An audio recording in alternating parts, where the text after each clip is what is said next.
Hey everybody, welcome to the Hit.OR.DIE podcast, episode 38. We're here with head assistant and pitching coach at Fresno City College, Eric Solberg. But before we get started, we just want to give our condolences to the tragic helicopter accident the other day. Obviously, everybody knows Kobe Bryant and his daughter Gianna were in there, but also Orange Coast College head coach John Altobelli, his wife Carrie, his daughter Alyssa, or Elisa, is it Elisa? Alyssa, yeah. The coach, Christina Mauser, and Sarah Chester and her daughter Peyton Chester. And then the pilot was Ara Zobayan. We wanted to give our condolences, and you had a really great relationship with Coach. Yeah, it was a surreal thing. I was actually in Costco, and I ran into somebody, and somebody said, Kobe Bryant died, and I went, what? And, and it's like, we're looking up on my phone, and helicopter crash, and anyway, it's just kind of a surreal thing. I remember the announcement just being, wow, that's just I can't imagine Kobe's gone. And then I got home, and Ron sent me a text and said, hey, I think, Alto might be on there, Altobelli. And it was like, it kind of dawned on me that I remember him being friends with Kobe through something. And I think Kobe actually bought his championship rings one year. And so anyway, then some time passed, not very long, about 10 minutes later. And because of JJ, his oldest son's with the Boston Red Sox. And I think that kind of came back through Labadera, and Labadera maybe some it started spreading in the community college world. And yeah, John's gone. And what's ironic about John is I knew him through Oregon baseball because his oldest son, JJ, played with my son-in-law, Mitch, who you've had on here. And they're great friends. So I got to know JJ real well. And then a lot of times when we were in Oregon or Oregon was in SoCal, my wife and I would drive down to see our daughter or Mitch, and there was Altobelli. So we just started forming a friendship. And then they won 4 state titles on their field, So we joked about this is his home field too. And then just to kind of cap that, he got the National Coach of the Year award, and I was able to get this Assistant Coach of the Year. So we were going back and forth, and I think I told you earlier when we were talking about him, he was one of the few baseball guys that followed my soccer career. Most of my baseball guys don't, know anything about soccer. So he would text me when we'd win or get to the Final Four, or when this year we won it. He sent me a text, say, we're both state champions in 2019. So we had a little bit of a bond that way. We just had drinks with him 2 weeks ago. We bar hopped a little bit. He was making fun of Ron and I because we couldn't hang with him, and that's just kind of the way he was. He's a very full of life guy, maybe a typical Italian type guy, and he's it's really hard to swallow. Yeah, it's tough. I know they were here. We played them in 2005, I think. We played them in the Final Four. He talked about that. So is that, I'm assuming the game you're talking about is the one we beat him in the first game? Yeah, where they balked in the run. Right. So he came across the field, and they were the best team in the state that year, they were supposedly. Good. And then they lost the losers bracket game. But after that game, he walked up to Ron and I, we were both there, and he said, I have to pull out one of the words, but he said, nice something venue you have here, because the crowd was raucous and kind of got this pitcher to balk. And so back there, he was telling Ron's wife and my wife, Rebecca and Paige, he goes, yeah, these two guys didn't really care for him, but when I first met him. Yeah. And so he's talking about the incident, and then he went into how we become friends, and then it was kind of a cool story, and they were all laughing. But yeah, it's hard to kind of imagine. I talked to their pitching coach the other night via texting, and it was his best friends, Tim Matz, been alongside of him a long time. And I mean, they're going through it. And then you've got the one daughter, JJ was by his, I think, first marriage. And then you have the one daughter surviving, and I don't know, what do you do? And then his brother is the SID at Orange Coast. So, it just tells you how life is. We all know it's precious and it can end any time, but man, it's just, I can't imagine we were hanging out. I told somebody this morning, can you imagine if those guys, somebody would have pulled Ron Altobelli and myself and say, hey, one of you three is not going to be here in 3 weeks. You're going to be gone from this earth. And that's hard to fathom. And how that maybe, how we should be living every day, and that something tragic like this happens. Yeah, it's crazy. And, after having kids now, it hits different too. Well, I can't imagine dropping. They were estimating the helicopter dropping at, I don't know if this is correct, but dropping around 150 miles an hour towards the ground, and being there with your daughter and your wife, and just, it's everything's tragic, but these young girls that were on is really tragic. And Kobe Bryant's obviously tragic, but Kobe got pretty good 41 years in too. Yeah, and these girls that are 13 years old, it's just everything's taken from them. And kids lost, moms and dads. And I told Chad I had to stay off social media. Sunday. We canceled practice yesterday because Ron goes, man, I don't even feel like practicing. I say, yeah, what do you do? Yeah. And you guys you've already had a tough year here, with Sammy and having to deal with that. And that's part of the reflection. And more than that, yeah, it's stayed close. And I saw the dedication to him with the number 9 out there. And, how have the kids kind of come through that? I know he recruited a lot of these younger guys for this year's club. I think they're doing pretty well. And, I'm in and out in the fall because of the soccer season, so I miss some of the day in, day out things. The coaches are taking it probably the worst because we knew him, and his locker's right over there. Yeah. And we look at that from time to time. And so but I think the players are coping with it and doing all right. I think the coaches are the ones that are struggling with it more than the players. And I think that's partly just because of age.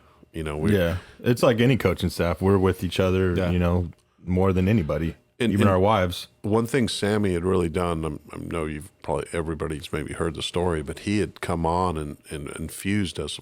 He's younger, potentially, wanted to take the job when Ron was going to retire. And he was directly responsible for placing a large majority of our guys.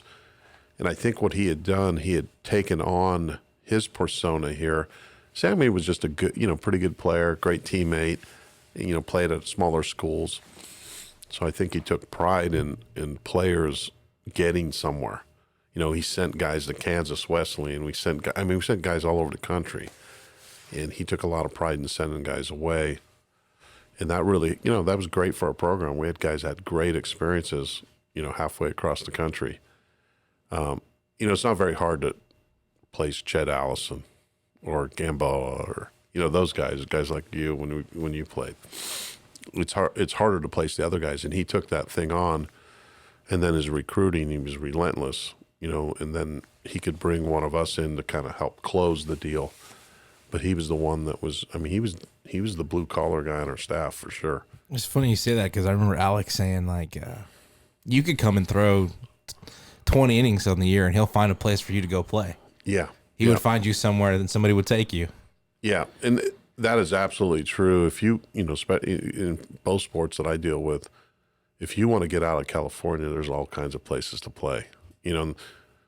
Kansas Wesleyan took 3 of our guys that were, wind up having great careers there, and they were good for us, and they got to keep playing. And that's the goal ultimately, right? Play as long as you can. Try and get your degree. Or as long as till your wife tells you can't anymore. Yes. Yeah. Do we have a similar story with that?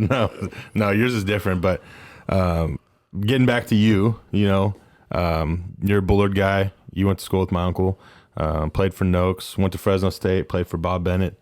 Your uncle is really my first friend in Fresno. Was he? Yeah, Craig Wiley was like one of the first guys I ever met in Fresno, California. And we just talked over Christmas a little bit. He's one of those guys that, we don't talk as much now, but he's a lifelong best friend. Yep. Yeah, it's one of those where you get back to each other and it's like you pick up the conversation where Absolutely. it left off. Yep.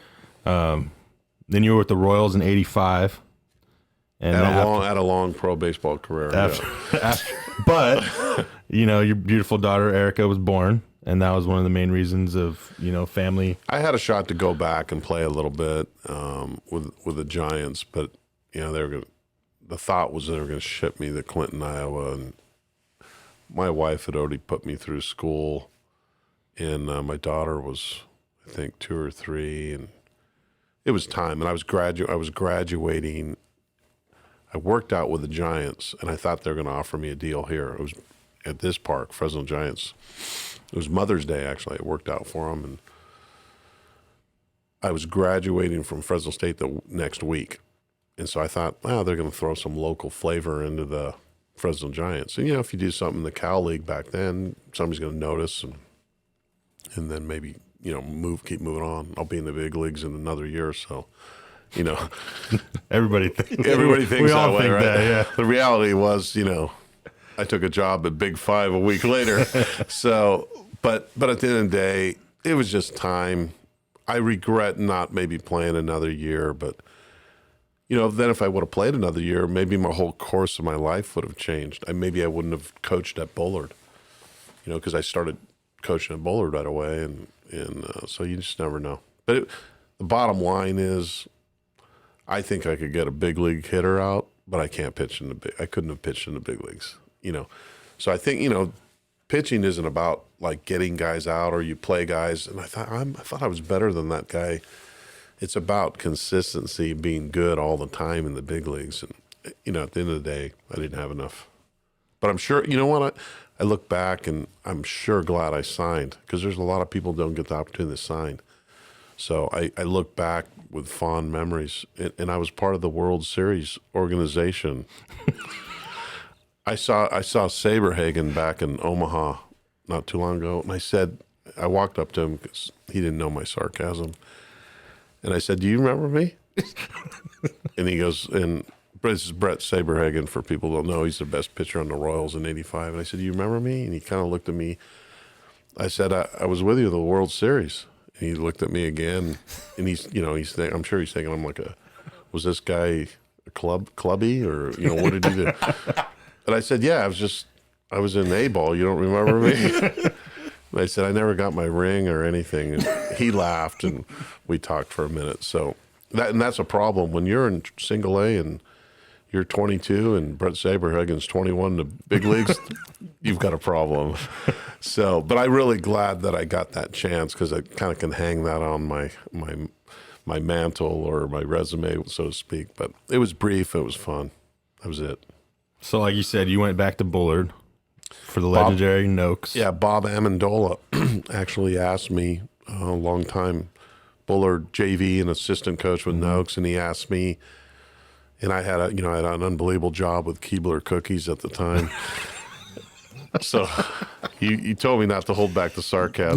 No, lay it thick, let it go. nice and spread it thick. Yeah. So I actually had a good job, and I could get off around 3 at the time, and so I would go out there and coach. And Coach JV, we went undefeated, and I just got the bug.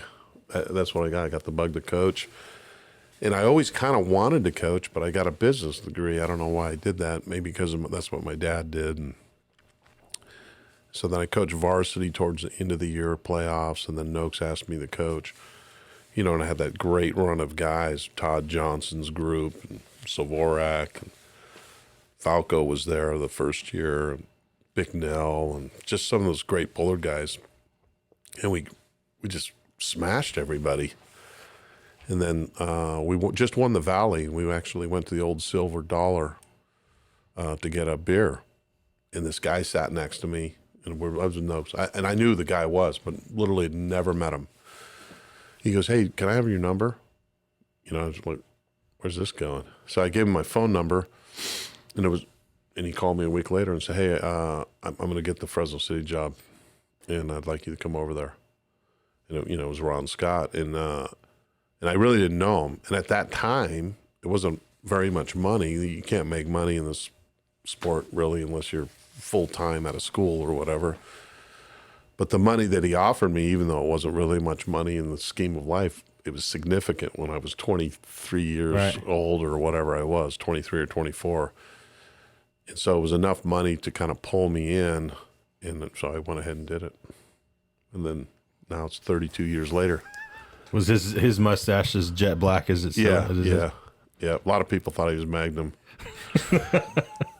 The real reason I did it the real reason he did it, I'm sure, was to pull Bullard guys in. Well, yeah, Bullard was such a powerhouse, and So- him being at Madera, knowing that too. I'm sure, and I was one of the young pitching guys in the area, along with Bob Jacobson at the time, was doing some stuff. But I think the pull was probably to get the Bullard guys, which we did. We got the Bullard guys because I knew them all. And then we had a good, run right out of the gate. And then fortunately, about 8 years in, I went back to get my master's, which I don't know how that, hopefully nobody's watching this. I don't even know how I got a master's degree. Thank God for my dad. That's all I'll say. There you go. You got to have smarter people surround you sometimes. And so I went back and got it, and then was fortunate enough to get hired here. When did you take over the soccer program? Well, I shouldn't have been hired when you really look back on it. When you look at it today, I couldn't. Well, you were a stud soccer player at Bullard. Yeah. I wasn't going to use the word stud, but You guys were really good, though. Yeah. My favorite sport was soccer. And I always thought I was better in soccer than baseball. And I still think that at that age, because I would, on the soccer field, I felt like I was one of the most dominant players always on the field. And there's more soccer players than there are today, but there was nowhere to go really. So I got a very nice scholarship to Fresno State and some other schools in soccer, but chose to do baseball. And the reason why I did was because I wanted to play in the big leagues, and be a multimillionaire. Well, and playing D1 baseball is not a bad thing either. And so, and my buddies were like Craig and Randy Azador, Richie Gaynor, they're all, Rex Hudler, all those guys were doing baseball. So I chose to do baseball, but I had a soccer background. I ended up refereeing and got to a decent level refereeing, and then went back and played a little bit, but it's tough to play when you've been out in terms of being in shape. And then so when the job opened up here, there was 5 guys retiring at one time. They're all in their 60s, and they all left. Bill Musick, Fred Bartels, and Bill Waite, and Ken Dosey, and I don't know who, all legendary coaches here, and they all left at one time. So there was a great opportunity to get a job here. So I assumed I was going to get hired as assistant baseball coach. And Ron, came to me somewhere in the interview where I submitted resume, say, hey, they're gonna make you're gonna have to apply for, you have to do another sport. They're not gonna hire an assistant coach. He says, what else can you coach? It's like, the answer should have been nothing. You can coach. If you coach, you can coach anything. I feel like I could go coach badminton or tennis or whatever, but your knowledge base, right? You have to kind of learn that. And so, my knowledge base of soccer was pretty minimal. And so I decided I told them that I could do soccer, I think. And their program had just missed the playoffs. So I went out and watched practices. And so anyway, they opened the job. They would never open a job like this again. Maybe I shouldn't even say it, but they opened the job. Assistant baseball coach / head soccer coach. That title? Yeah. Eliminates about 99% of the people in the United Pretty States. specific. And so in the interview process, they actually asked baseball and soccer questions, and everyone that interviewed for the job was a soccer person. There wasn't a baseball person.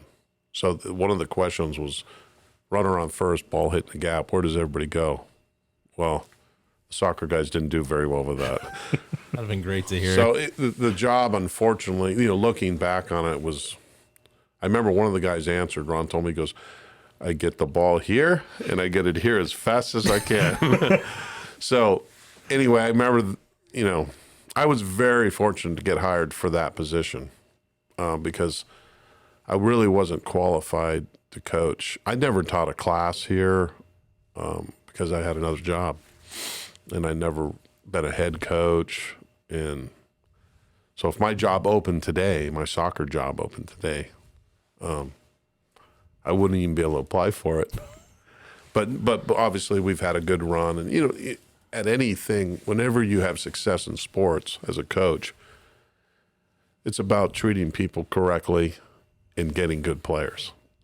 And then you have to manage the game. The wonderful thing I've learned about soccer is I dove back into the sport, and the learning curve was so high, and so that was fun to learn that. And through that process of learning different aspects of the game, how to run a game and how to manage a game, how to manage a practice, how to manage people, it brought me back into baseball too, as, a sport that I thought I knew everything. I knew I didn't know everything, but there's so much information out there. Now there's even more. Right. But it brought me back into just trying to learn more. And listen to other baseball people's ideas rather than think my ideas are the best ones. Right. Our pitchers now do some of our soccer running drills. Do you have them run and jump and do headers? And Yeah, pretty much. No headers, but they are jumping now and then. But Any soccer players that ever come out for baseball? Yes. It's funny, as I dragged first year I coached, so I got the job like in late May, June, so I have no soccer team. We had 2 returning players. I went out to 2 clubs and recruited, 10 players from each team. And I knew they were good players, but I didn't know more than that. And 2 of the best players were a guy named Tyler Hergenrader and Jason Pasma. Pazzi. And so, back then, we didn't even have any summer soccer camp or nothing. It was first day of school, we start practice at 1. We got a game in 10 days. It was just crazy. And those 2 guys don't show up. And they were both played, I think, for Cyclone Soccer Club. They're not here at 1. So I walk across the parking lot at 3 o'clock for our baseball meeting first day, and those guys are sitting there. And I said, Ron, I got to have those guys, because they were really good players, soccer players. Picked them up, talked to them, and next day they were with us. And Pasmo was an MVP of both the conference in baseball and soccer one year. I don't know what year it was. They beat Bullard for the Valley title in high school, and that was like the biggest thing that happened to Soccer or baseball? Soccer. Yeah. It was like 98 or something like that, 99. I had a really good run of Madera soccer players for a while, connected with all those guys, Pasmo and Gomez family and all that. But I think those were my only 2. Hergenrader was a first-team All-American here. Hergenrader was a stud soccer player and a great leadoff hitter, had a scholarship to Long Beach State. I just ran into him the other night. He went to Masters College, played both sports. Great guy. Break the barriers. Can you talk a little bit about your time with Coach Bennett and what you got out, in Fresno State? So Coach Bennett, I went to play there, and I started my career off really well on August 8th, and I slid down a water slide up in the mountains above Bass Lake. You wouldn't remember any of this because you weren't around, but I remember your grandfather being at the head of my bed when I woke up. I had surgery. I broke my jaw in 7 places, lost a bunch of teeth, broke my foot, broke a couple ribs, fractured my skull. And so that's how I started my career at Fresno State. I showed up on crutches, jaw wired, and, basically the year was almost done. And so I redshirted my freshman year there, never missed a practice, was out there. I got healthy maybe in January. That was a year with Pendleton, and that group was 82 teams, great team. I wasn't way, way behind, but I wasn't going to pitch on that team after doing that anyway. Barger was there, I was same age. So then the next year we went back, and I I was in good shape and felt really good, had a great fall, and then just never happened. I got hurt again, and I never got hurt in my life. I got hurt there first 2 years. And I got hurt wrestling with a guy named Mark Wenzel before practice. So that went over really well with Coach Bennett. And so I missed like 3 weeks due to a high ankle sprain, bad ankle sprain. And I don't know that I was in the doghouse, but I wasn't being viewed. I thought I was being viewed as an irresponsible guy, a little bit. So that year kind of went the wrong direction too. I pitched a little bit, but not much. And then the next year, they were building the stadium, and we were playing some of our games here. Thank God we gave up like 10 runs in one game, in one inning. We were playing USD, and we went through, seemed like 25 pitchers in the third inning, and I was the 25th guy.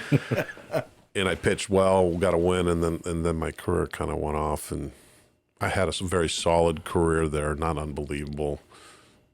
Pitched. I was a 3-4 guy for a couple of years, kind of a swing starter. I was in the rotation a little bit. But what I got from Coach Bennett, to answer the question directly, was, tremendous fundamental guy. I teach a lot of his stuff now. Obviously, don't teach everything I learned there because, the game's changed a little bit. But the principles of what I've learned from him fundamentally on the pitching side, I still teach. All the dry run stuff. So basically what I do is I teach most of his stuff, and then I've modified it to the way I want to teach it. But I just saw him in Nashville and sent him a note afterwards and said I'm still teaching a lot of the same stuff. And he has an impact. One thing he had an impact on me is certainly being on time. That was one of his things. And so I've always been an on-time guy anyway, but when you're there, you're on time. The last thing I ever want to do is run a 6-minute mile, and that if you were late, you had a 6-minute mile. But I think just basic life discipline and principles of life, he certainly had an impact on how you live life and how you go about business on a day-to-day basis. And then on the fundamental side of baseball, as a pitcher, we're not involved with all the other parts of baseball, even though we're watching it. But just a great fundamental guy. Just he's a worker. He's a grinder. He made you grind when you played. So you learn a lot by doing that. And we've gone to this fastball thing. I talked to a guy that was a coach at Division I level, and he was looking for work, and he had called 6 different major league clubs trying to get interviews, get going. First question they all asked him, "Are you driveline certified?" I didn't even know you could be certified in driveline. And I think I've listened to driveline, and maybe I'll get certified in it too. But I had no idea that it was that big a deal. But I do think the principles need to be the same. I think there's some really good things coming out of it. I was out here with Marcus looking at Rapsodo a little bit. And one of our, Justin Henry signed with Northridge, and one of the guys came in and said, man, I think we're getting him as a spin rate higher than I've ever got on a breaking ball, the coach. He goes, "Am I getting that right?" I went, I don't know. And he looked at me and I said, "Well, here's what I can tell you. It's one of the best curveballs I've ever seen." When he throws it for strikes, and he's got to command it a little better and all those things. But when he throws it, it's great. Like you guys know Andy Underwood, right? So Andy Underwood, I don't need Rapsodo to break down Andy Underwood. He's got a curveball that's better than 99% of the people that throw baseballs. He's got tremendous command. He's got upside. So I don't know. I listened to a guy in Nashville, and he's like one of the new leading guys, young guy. And somebody said, if we can measure it, why aren't we measuring it? Well, that's valid. If you can measure it, I guess you should measure it. But then he went on this topic, and I'm not saying he wasn't good. He was good, but I listened to the next 35 minutes. I didn't know what he's talking about. Well, I just mean, I because you didn't can know- measure it doesn't mean you can help fix what needs to be fixed. Right. And hopefully he's not listening to this, but Probably not. he was talking about this guy's foot on the mound, and they were, they had, first of all, he's at a huge SEC school, and they got 25 cameras coming down on this guy, and this guy knows what he's doing. So don't get me wrong. And they were breaking his delivery down, and his troubles were related to how he was on the mound. He had heel ahead of toe, and he lost 4 miles an hour on his fastball, and it was related to that. And I was about 7,000 seats back. This place held 7,500, and I wanted to raise my hand and said, dude, he's throwing 4 miles an hour slower. It isn't because he's a heel ahead of toe, right? He needs to fix that. Your camera's telling me that. That being said, I don't need a camera to tell me that. I can just stand there and say, hey, you need to fix that. But so when you're saying, you asked if it's overdone, I've given you a long answer, but I think it is overdone. But that's the way the game's going. The Hitting's gotten the technology. same way. And I'm not saying it's wrong. I don't think it's, the more information we can get out there, the better. I just, as it relates to getting it incorporated to kids' swings or pitching mechanics, just because you can measure doesn't mean you can teach somebody how to fix it. Yep. I I know House did a study a while back, and some guys love House and some guys don't like him, and certainly genius, mind. And he said he's done thousands of studies, all this breakdown of stuff, and he goes, it doesn't matter what you do. One of them doesn't have anything to do with Tommy John. Doesn't matter if you open up too much. Doesn't matter if you step right. Doesn't matter if you land right. All these different things. I don't know that I believe any of that, but it's interesting that all his studies and stuff, there's no precursor to any of it, on how a guy's better or worse, or injuries or injury prevention. And I think that's what he was saying in this video I'd watched. But I think you still have to, I'm a keep it simple, stupid guy, try and be simple with your delivery. I know the stuff that Coach Bennett taught me is still applicable today. That I do know. Now, there are different ways maybe to teach it. There's some modifications. I do something a little bit different than what he taught me. But the principles of what he taught are still absolutely applicable today. Go ahead. You want to get into it? Well, no, you have an opinion on the Astros thing as a pitcher? Yeah, I've heard a lot of guys say, and they more so recently that the pitchers rather pitch to a guy on steroids. Yeah, we just installed 3 trash cans into our dugout, so that's my opinion on it. But I think it's a pretty simple. I read Flannery's thing. I don't know if you saw that. Yeah. And I've had a couple conversations with Flannery because I know Bob Wigginton, and he's come to town and sang, and I like Flannery a lot. And he doesn't know me, but I've had a few conversations with him. I agreed with the majority of what he said. That being said, they took it too far. So picking signs has been going on, like he said in that article. Picking signs has been going on forever. We change, and it's even higher at this level. I think JC baseball might be the worst for picking signs, and Southern Cal seems to be worse than Northern Cal. So when you get to the state playoffs, the Final Four, there's certain teams that are really good at it. But they're good picking it off of me, which that's kind of changed because now we've got all these armbands and number systems, so it's hard to pick unless you're asleep.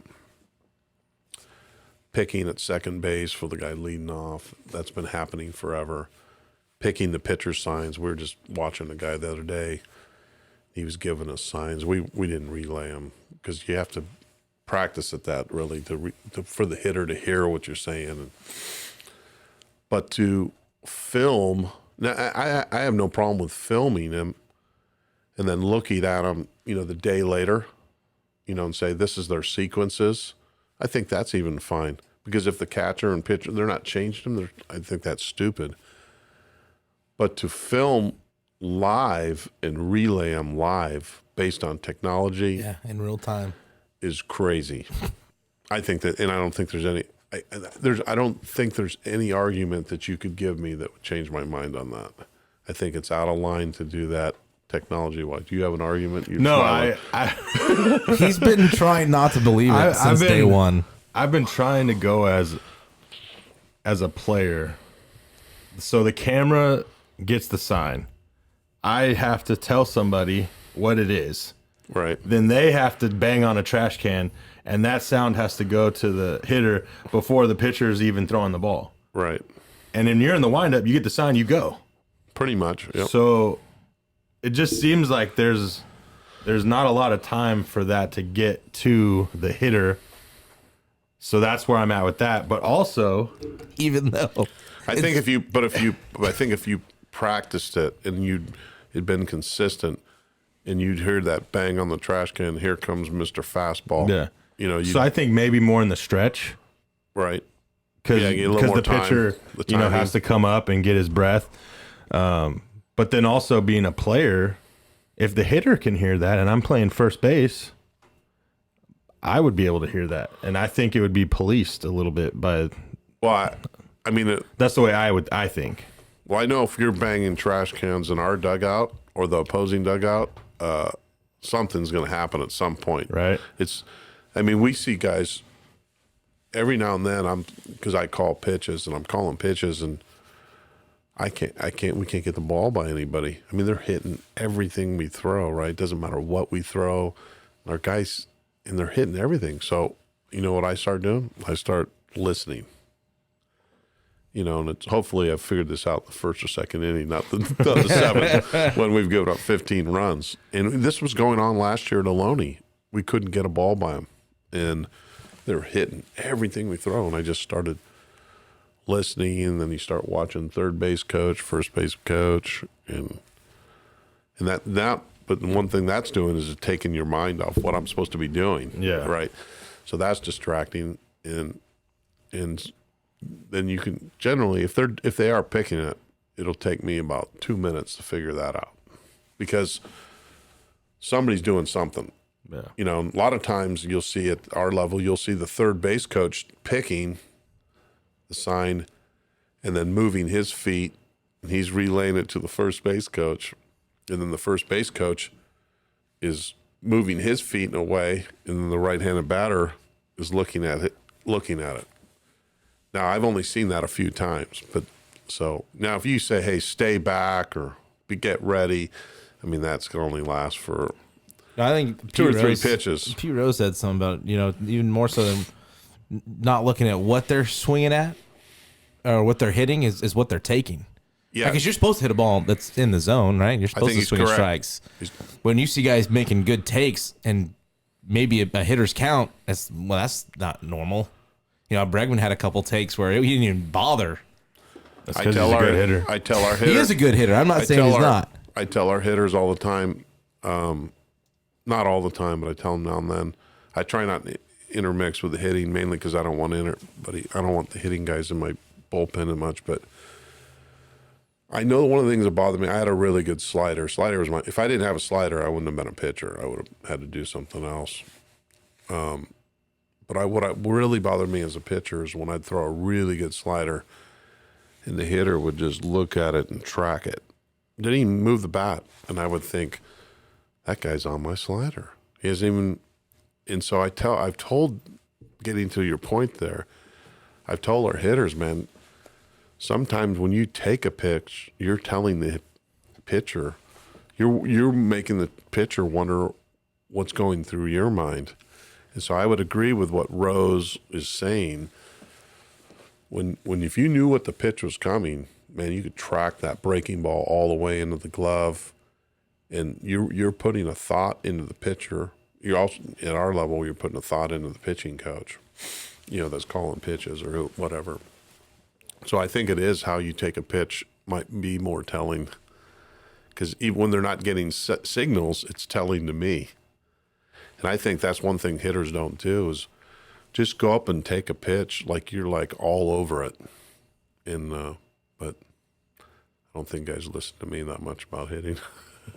What This you is told me to this is dip pit- and this dip is and pitcher drive? this is pitcher die, right? It's been lately. We've had a lot of good pitchers on here. Yeah, Yeah, we I have. have given advice: dip and swing as hard as you can. I have given that too. The game has really changed, but you know the funny thing is the game's exactly the Right? same. No, it has. Yeah. The approach is definitely Yeah, different. it's the training and The all delivery's that. different. It's grown to different things. I was still in chat. It's like talking politics now. You're either on one side or the other, and people get pissed, and it's just weird. I almost don't even want to talk about it with some Yeah, people. I'm not in love with all the changes for sure. But you know, so when I went to that conference and you're listening to people and you're like, I don't even know what he's talking about. You know, and here I am. I'm 32 years coaching. I should know something he's talking about. So I'm questioning. You know, Right. in my seat. Right. Am I the idiot or have we gone too far? You know, and so I'm having that conversation with myself. Am I like in the dark ages or are we going too far with some of it? And the answer to that is probably somewhere in the middle, you know, somewhere where some of us older guys need to, you know, Ron was with me. He leaned over, he goes, I think it's time to get out, you know? And I was thinking the exact same thing because, you know, I needed an algorithm to figure out what was going on. And it was harder than Chinese arithmetic, you know, as one of our coaches says. I want to know. You're big on nicknames. I didn't know if we were I going to used go to be, there. I used to be really big on it. Are you not? You don't do it as much anymore. Some I have to get in the flow of the season because I'm not around these guys. 'Cause Yeah. you know, in the fall I'm out here all the time in the fall, but I kind of observe. We have a couple other pitching coaches out here. You know, I make my thoughts known, but I don't intermix with the guys. So I'm just starting to do that. Who was- they don't know my personality. Who was the best when you played? Who had the best nickname? When you Did you call Jacques Frenchie? Did you call him Frenchie? Over I metal. think I called Underwood was over metal. I think I called Jock Jockstrap. Itch. I called Oh, him Itch. what was yours? I was Rockford Files. Yeah, Files. You know, They called me Files. over metal Over for metal. Over Underwood. metal for Underwood. If everybody could put the two and two together. I would usually yell them out while they're up, and Ron would look at me and go, Solberg, shut up. Andy did mention the calves and the hair. It's all I have. The rest is going. I can need a haircut, but yeah, I got to do something out here. One of the things I try and do as a coach is I try and keep things loose. That's just That's my for style. sure. So yeah, I don't want to do that before we even finish there. too. Is the legends of your mound visits? It's like Bo Jackson stories. You know the legends of Bo Jackson. What is it? Is it just to keep guys? Are they true, Chad? Bo and I played together too. Yeah. I'll tell that story, but we didn't. But he was with the Royals. So. No, the mound visits are definitely. It depends on who the pitcher is too, because I think when you have a guy like Underwood, it's loose and funny. But when you had a guy like Raleigh, it was more funny for us position players. My mound visits, you know, Ron listens to this, then he's not going to let me go to the mound anymore. But he knows that we were talking about this in Nashville, actually. But my mound visits, I believe most of the time you're going out there, something's going wrong. You know, it's not like you're going to go out there. Hey, you're doing really good. Keep it up. Yeah. All right. And it's not like you're going to go out there and fix the guy. Yeah. I mean, I think that's where guys that pitched are better at pitching than, you know, just like most pitchers aren't great hitting coaches. I don't know that great hitters are pitching coaches. I mean, I think you can learn those things and become those. But there is something about standing out on that mound with the ball in your hand and everyone looking at you that if you haven't done it very much, it's different. And so I certainly bring that to the table because that's what I did. But so my mound visits are usually related to, you know, if we're on the road, what do you think? What do you want? Where are we eating tonight? What's going on? How many girls do you think are currently staring at me? Those Your type calves. of things. Yeah. I mean, do I look as good as I think I look? I mean, and so, and the point of that is I'm not just trying to be funny out there. I'm trying to get the pitcher's mind off what we're doing. And then I always say something about baseball. It's not all, usually, occasionally not. But a lot of times just to break the rhythm of the situation, the game, take the pitcher's mind off it, let everybody relax for a second. You're almost telling them, hey, this is a game, man. Just relax. Let's go. We're fine. And sometimes you're out there lying. I mean, that is something sometimes you're doing. I go out there and, hey, I see what you're doing wrong. You're doing this wrong. All you got to do is correct that, and you're home. And you walk back and you go, that guy's in trouble.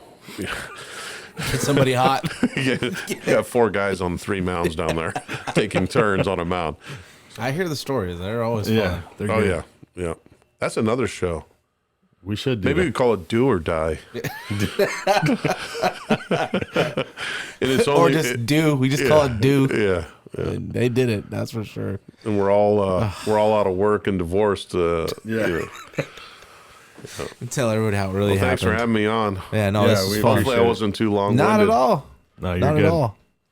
It was a Enjoy lot it. of fun. Yeah, good luck this year. And I know you guys are young and you're going to take your bumps and stuff, but hopefully you get those guys healthy and start getting them going. We played really, really well at the end of fall. And so this weekend we didn't hit, and we did a couple stupid things on the mound. But if we can we really played well at the end of fall. So that's what we got to get back to. Well, good luck. And for all you out there, go out there. And this Friday and Saturday, you got you're at Los Medanos. We're there. And so that'll be a Los test. First time traveling with the team. And they went 2-0, I think. So our hands will be full. It's always tough playing on the road anyway. This early time of year, it'll be cold, just tough hitting. And they're a real chippy group. We've had some run-ins with them the last few years, so it's going to be, the intensity will be high. I'm hoping. I think one of our pitchers might be back, but I think Jansen's still down this weekend with mono. Well, we'll see what kind of team you got. That's what's good about that. Yeah, we gotta just get it going with the bats, and then I think things will come around. Well, we thank you for taking time to come on, Coach. And I like what you guys are doing. I think it's good for area baseball, and you've got some good people on. And sorry it took us so long. You were getting a state title in soccer, so we had to wait a little bit for you. Well, I know you were trying to get hold of my agent and the fees that we're talking. I'm sorry, Mitch, you're getting we're sending the fees your way. And I don't normally agree for half price, but I want to do it for you guys as a former player. Well, I appreciate it. All right. No, this was great. We thank you for doing it. And that's episode 38. Coach Solberg here at Fresno City. Hit or Die podcast. Hit or Die. In the books. See ya.